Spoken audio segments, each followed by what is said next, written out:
Liz Garcia here with MMA Streets. We're at the Normandy Casino where we have the MMA and comedy community have united together to help an individual dear to our hearts fight his battle with cancer. This was put on by Ron Yacovetti and it's co-hosted by Karyn Bryant. As we're speaking right now, people are actually filing in. And if you want to help out this person who's dear to our hearts, you can go to paypal.com and enter rroyce00@gmail.com. Let's go check out this event. We're here tonight to raise money for a gentleman battling pancreatic cancer. A very special young lady came into my life.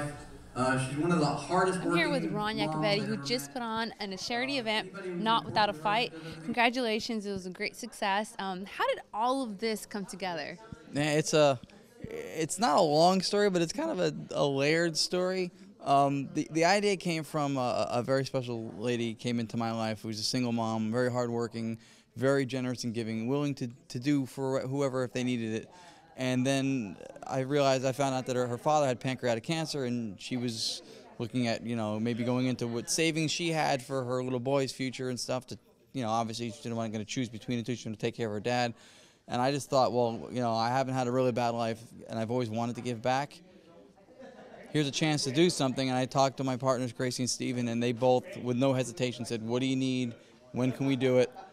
And so we decided to put this thing on, and it was just all I wanted to do was to help somebody who needed it, and that was really the whole point. She is to sports journalism what a gold medalist in the Olympic high jump is to its sport, and she raises the bar. Tremendously talented. She's a great mom. She's a great wife, and I'm proud to call her my friend. Big round of applause, please, for my co-host for tonight, Ms. Karyn Bryant. I know you've seen MMA, it's become really popular lately.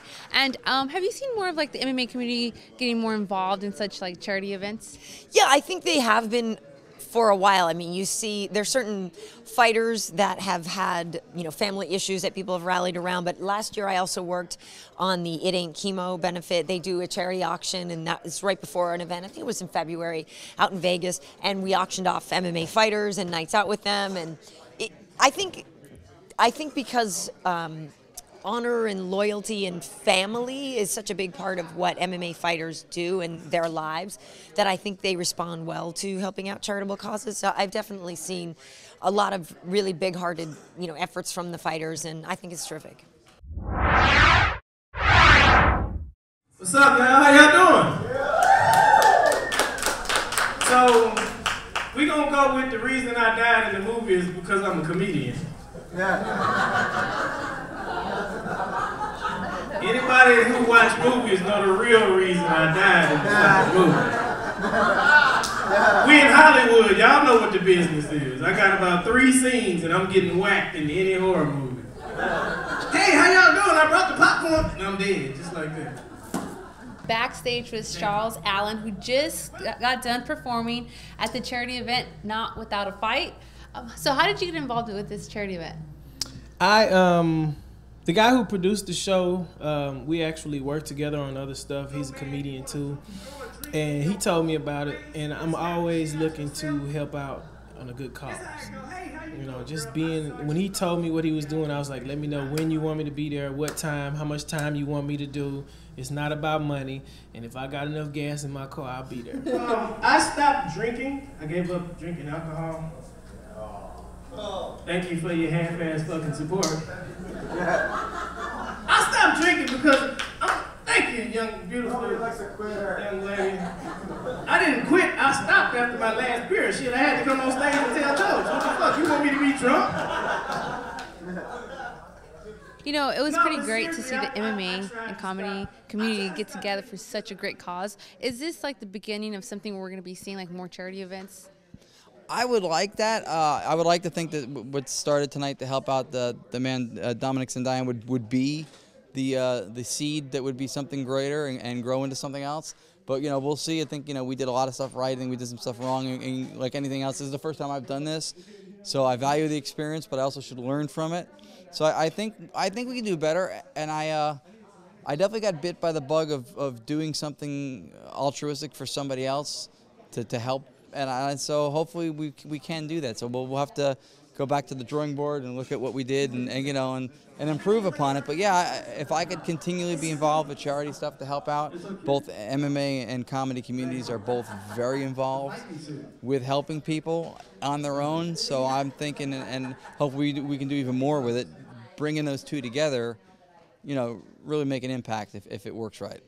Yeah, and you know, for like some people who are watching that weren't able to come, you know, for whatever reason, where can they go and donate? On PayPal, you can go, I don't remember the exact link beyond paypal.com. That's pretty much where my .com knowledge stops, at the com part. .com, doesn't know anything else. But they have it on there where you can make a donation. It's on the top banner where all the links are.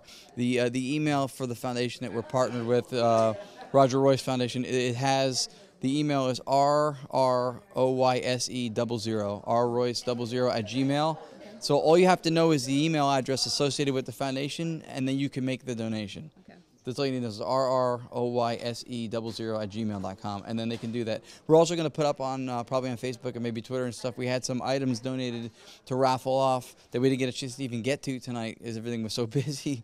But we have a couple of books that Chael Sonnen autographed. We have an autographed Clay Guida poster. We have a 6-month membership and some gloves for an MMA gym. So we're going to also put those things up, and then whatever we bring from that, we'll go right to Dominic in the same, you know, reason we were doing this tonight. I do love Mauro Ranallo. God, he's the greatest, I think. Greatest ever. You know, because he's funny, and he's great, got a great voice, right? Say anything. You guys remember in Strike Force? Oh, Gina Carano, Tanya Evinger, right? A partner goes, I'm not going to touch that with a 25-foot pole.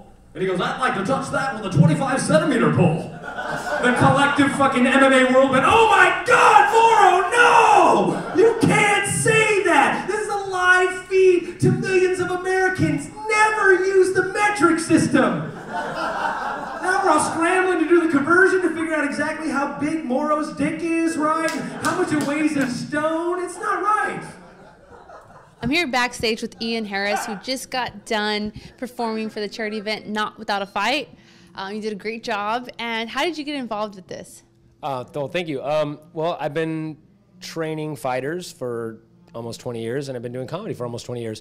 So I know everybody in both communities, especially in LA. So I know Ron, I know Karyn. I know Karyn from the gym. I know Ron from comedy, actually, first. And yeah, so Ron just asked me if I wanted to do it, and there's not too many MMA comedians out there, so I think we've got just about all of them here tonight, the ones that are, so that's pretty much how I got involved. I know we bumped into some of your fighters at the U of MMA, and we were pretty impressed with some of those fighters. Aside of MMA now, are you still doing like stand-up comedy except other than this charity event? Yeah, I mean, this is my job. So the MMA stuff, although I make a little money at it, the MMA is my passion. It's my hobby. I do it so I can train and because I love the fight. But yeah, I'm doing my very first hour cable special, and I can't mention what it's going to be on yet because we're still negotiating which cable network it will be on. But it's going to be taping from Los Angeles, December 21st. It's called Live from the Apocalypse. It's kind of a joke on the Mayan apocalypse because it's on the day of the world is supposed to end. So. And my whole show is about skepticism. So the whole joke is that the world's not going to end. And to prove that the world's not going to end, I'm going to do my special on the day the world's going to end. So, yeah, so if you're around in L.A., December 21st, the Barnsdall Gallery Theater, Ian Harris Live from the Apocalypse. And then probably a few months after that, it should be on hopefully airing on a major cable network. Am I right? A lot of models. They're obnoxious. The one girl, like, you're really pretty. She goes, tell me something I haven't heard. Like, you're really smart. Took on this one girl. I was like, I used to be a slut, but now I'm a good girl. What do you want to do? I don't know, build a time machine? Oh, God. I like Beyonce. She's not have one ugly bone in her body, except for Jay-Z's. My girl likes Adele. Adele's got the voice of an angel and the body of an angel pound cake. Some of you are laughing. These 3 Asian girls don't even speak English. How are you guys doing? Oh, God, what are we doing? I did a show one time, there was this football player in the front. The guy was huge. He was the quarterback for the Bills. I'm like, what do you do, sir? He's like, I play football for the Bills. I'm like, what position? He goes, I'm 6'6" and I'm white. What do you think? I'm like, bench? hope you enjoyed the clips from charity event. Remember, you can donate at paypal.com. Anything helps right now, and it was such a great experience today to go ahead and witness the MMA and comedy community unite together for such a great cause. Thanks for watching, and we'll see you next time on MMA Streets.